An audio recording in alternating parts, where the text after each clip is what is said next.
योग की यह यात्रा आज हम लोग धनौती गांव के उत्क्रमित मध्य विद्यालय के प्रांगण में लेकर के आए हैं और यहाँ पर छोटे छोटे बच्चियों को किस प्रकार से योग के द्वारा, प्राणायाम के द्वारा उन्हें एक्टिव करना है, उन्हें अपने जीवन के महत्व को बताते हुए उनका शरीर कैसे स्वस्थ रहे, पावन रहे, पवित्र रहे और योग के माध्यम से वो चारित्रिक रूप से और सांस्कृतिक रूप से, शैक्षणिक रूप से वो कैसे उन्नत हो सके, इस दिशा में हम लोग आज कुछ बताने वाले हैं।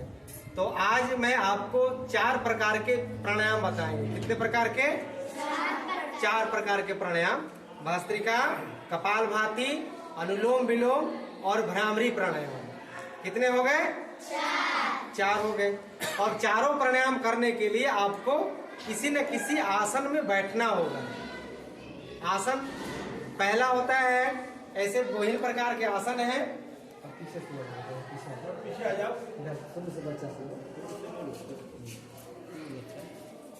बैठने के सिद्धासन, सुखासन, पद्मासन, ऐसे बैठने के आसन है। बहुत सारे आसन हैं जो विभिन्न प्रकार के जीव जंतुओं से लिए गए हैं। आपको जैसे छोटी बच्ची बैठी है, इस आसन का नाम है सुखासन। और एक होता है पद्मासन, पद्मासन। एक होता है सुखासन, एक होता है आपको सिद्धासन। सिद्धासन में, पद्मासन में और सुखासन में बैठ करके इस प्रकार के प्राणायाम किए जा सकते हैं। यदि किसी को बैठने में दिक्कत है तो आप खड़े होकर के भी कुर्सी पर, पलंग पर, चौकी पर बैठ के आप अभ्यास को कर सकते हैं। अब जैसे कभी देखे होंगे सरस्वती माता का या लक्ष्मी माता का फोटो, तो एक दूसरा पैर चढ़ा देते हैं ना, बायां दाहिना पर, दाहिना बाएं पर, तो वो हो जाता है, क्या हो जाएगा? पद्मासन हो जाएगा, या उसको कमलासन भी कहते हैं। तो आप किसी भी आसन में बैठकर पीठ को सीधा कर लीजिए, मेरुदंड अपना सीधा करिए और टाइट नहीं करना है। अब ये जो हथेली देख रहे हैं आप लोग, इसमें 5 अंगुलियां, इधर भी 5 अंगुलियां हैं और 5 अंगुलियों के अलग अलग नाम भी हैं। बोलिए, अंगूठा, तर्जनी, मध्यमा, अनामिका और कनिष्ठ। अब दोनों अंगुलियों को मिलाना है। कौन कौन को? अंगूठा को और तर्जनी को एक साथ मिला लीजिए इस प्रकार से, और दोनों हथेली को घुटना पे रख लीजिए, ठेहुना पर। तो ये हो गया ध्यान मुद्रा। कौन मुद्रा हो गया? ध्यान मुद्रा। बहुत सारे मुद्राएं हैं, हम आते रहेंगे तो मुद्राओं के बारे में बताएंगे आपको, मुद्राओं का क्या क्या लाभ भी होता है। तो आज में आप पढ़ने वाले बच्चे हैं तो ध्यान मुद्रा आपके लिए बहुत आवश्यक होता है। तो ध्यान मुद्रा लगाने से आपका मन जो है शांत रहेगा, चित्त आपका पवित्र होगा, पढ़ाई में मन लगेगा, बुरे कामों की तरफ आपकी प्रवृत्ति नहीं जाएगी। हमारे शरीर में क्या है? सब प्रकार की शक्तियां हैं, निगेटिव भी है, पॉजिटिव भी है, सकारात्मकता भी है, नकारात्मकता भी है। यानी जैसा सोचेंगे, जैसा संगत रखेंगे, उसी प्रकार की शक्ति जग जाएगी। नहीं तो हमको अच्छा मार्ग पे चलना है कि बुरे मार्ग पर? अच्छे मार्ग पर। तो हमको ध्यान मुद्रा लगा करके और सीधा बैठ जाइए और 1-1 मिनट हम सब बताएंगे। सांस को 5 बार गिन करके लंबा भरिए और सांस को धीरे धीरे छोड़िए इस प्रकार से।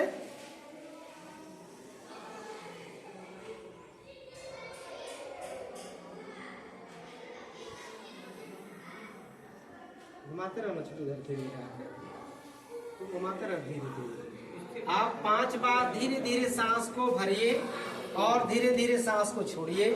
सांस को भरते समय आपको शुरू में गिनना है, 1, 2, 3, 4 और 5 और 6। जब 6 बार गिनती गिनेंगे तो 5 सेकंड आपका हो जाएगा।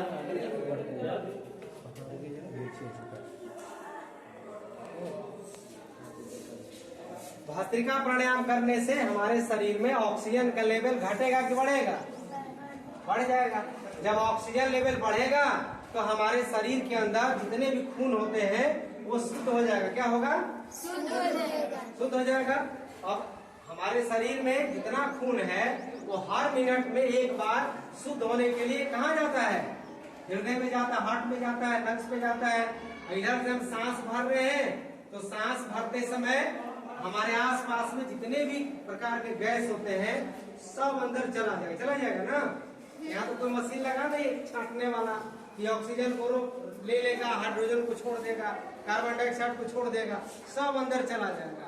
और जैसे ही सांस को हम छोड़ते हैं तो ऑक्सीजन अंदर रुक जाता है और बाकी गैस बाहर निकल जाते हैं। इसलिए ज्यादा मात्रा में यदि हम सांस भरेंगे, खूब लंबा लंबा सांस भरेंगे, भरते रहिए आप लोग, तो आपके हमारे शरीर में ऑक्सीजन का लेवल बढ़ जाएगा। तो हमारे शरीर के अंदर जो भी रक्त है शुद्ध हो जाएगा। और जिस व्यक्ति का खून शुद्ध हो जाता है उसको कभी कोई बीमारी नहीं लगेगी। आपको न चर्म रोग होगा, न लकवा मारेगा, न कैंसर होगा, न बीपी, न शुगर, माने हर प्रकार की समस्याओं से आपको मुक्ति मिलेगी और आपको एनर्जी मिलेगा, ताकत मिलेगी। आप शक्ति महसूस करिएगा, आप शक्तिमान हो जाएंगे। तो भस्त्रिका प्राणायाम करने की विधि समझ गए आप लोग? 5 सेकंड तक सांस को भरना है और 5 सेकंड तक सांस को छोड़ना है और कम से कम 5 मिनट तक इसका अभ्यास करना है। बस 5 मिनट आपका काम हो जाएगा।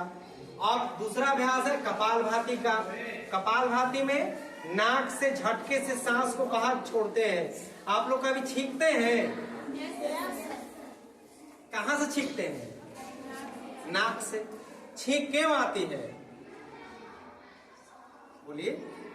जैसे नाक में कुछ घुसने लगता है, बाहरी चीज जो शरीर को नहीं चाहिए, तब में छींक आती है। यानी शरीर जिस चीज को ग्रहण नहीं करना चाहता है तो शरीर के अंदर अनैच्छिक क्रिया है, ऐच्छिक क्रियाएं हैं, उसके अचानक छींक आ जाती है। तो जो अंदर कोई खर पतवार या चींटी चूटा माटा या मच्छर घुसने लगता है तो छींक आती है। तो अचानक सब कचरा क्या होता है? बाहर निकल जाता है, डिटॉक्स होने लगता है। उसी प्रकार से वही क्रिया है कपालभाति। यानी बार बार छींकने की क्रिया को हम कपालभाति कहते हैं। जब बार बार छींकेंगे नाक से, तो एक बार करके देखिए इसे। देखिए, नाक से झटके से सांस को फेंक देंगे तो पेट अंदर चला जाएगा, सांस बाहर निकलेगा। पेट अंदर, सांस बाहर। हो रहा है आप लोगों को? बहुत अच्छा जगह छोटी अच्छी करनी पड़ी। ये भी कर रहे, झटका फेंको, छींको, छींकने का प्रयास करो।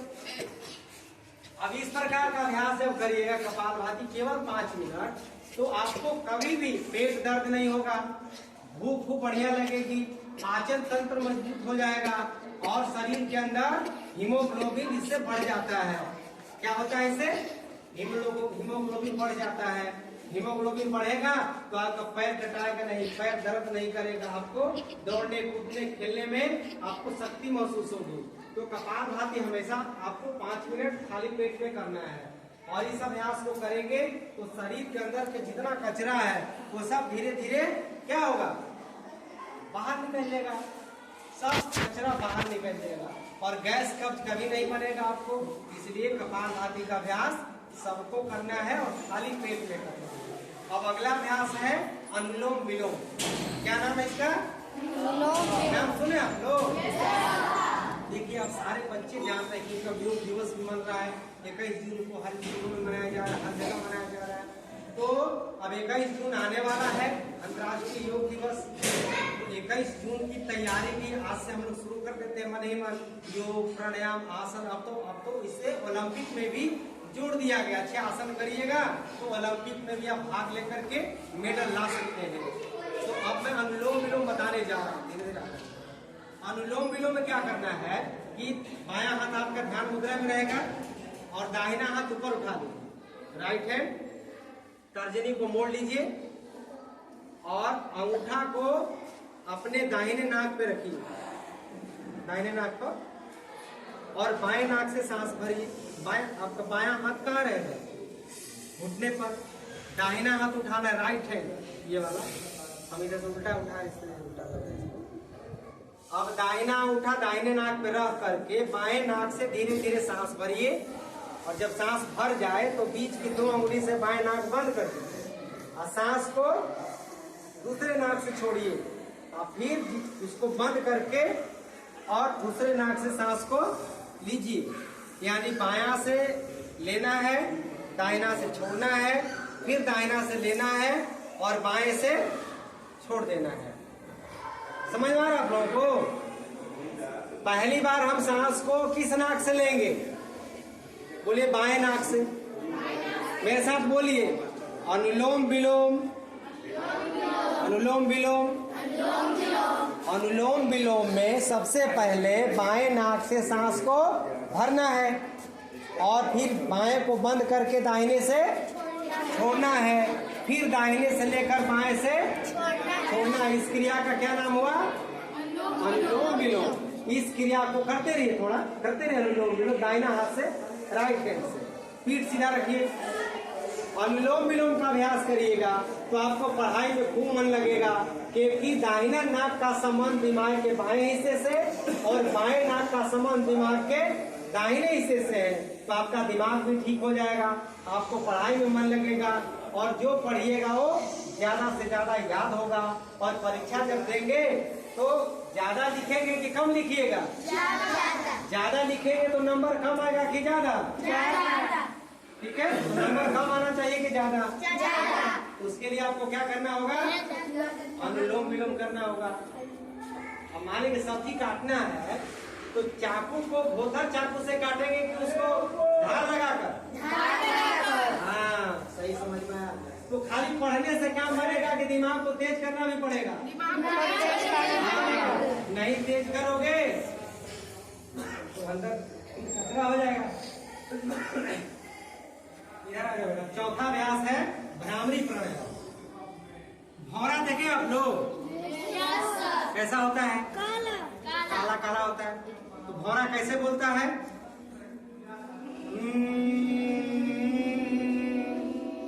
बोलो। इसी क्रिया से भौरे से लिया गया है भ्रामरी प्राणायाम। ये दिमाग के लिए बहुत अच्छा है, माइंड सेटअप को ठीक कर देता है और माइंड के दिमाग का संतुलन को ठीक करता है। नींद अच्छी आती है, पढ़ाई में मन लगेगा, गाली गलौज नहीं करेंगे और आप लड़ाई झगड़ा भी नहीं करेंगे। अब दोनों अंगूठा से कान को बंद करिए, ढक्कन को। इस ढकना को कभी काम आया आज तक? नहीं ना, इसीलिए बना है भ्रामरी प्राणायाम करने के लिए, क्योंकि आज तक तो पता ही नहीं क्यों बना है। अब इसे कान बंद कर देते हैं। अब तर्जनी को ललाट के बीच में जहाँ पर टीका लगाते हैं ना, बिंदी लगाते हैं, वहां रख दिया तर्जनी, सेकेंड उंगली उठे के बाद तीनों उंगली को मोड़ के हाथ पे रख दिया। और अब बाहर वाला कोई आवाज नहीं सुनाई देगा आपको। ओठ बंद कर लीजिए, नाक से सांस भरिए और वही भौरा जैसा गुंजन करिए आप लोग 5 बार।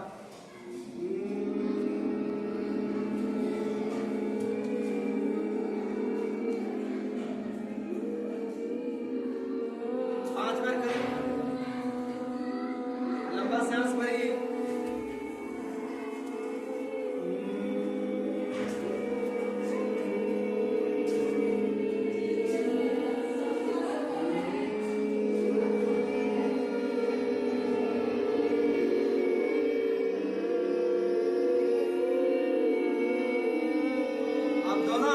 उठाइए और आपस में रगड़िए, खूब रगड़िए हथेली को।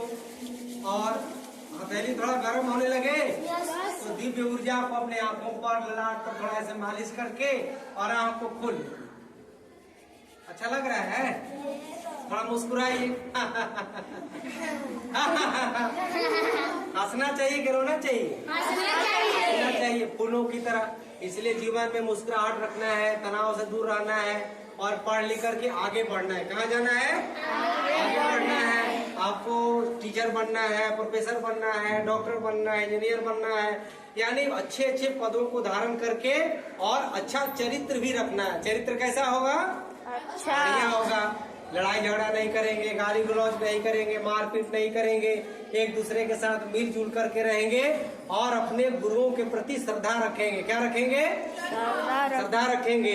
और जो गुरु हमें बताते हैं उसका 100% फॉलो करेंगे और उस मार्ग को अपना करके उनके पद चिन्हों पर चलते हुए हमें आगे की तरफ बढ़ते जाना है, बढ़ते जाना है। बोलिए भारत माता की, भारत माता की, वंदे वंदे। हम बोलेंगे करे योग, आप बोलिए रहे निरोग। करे योग,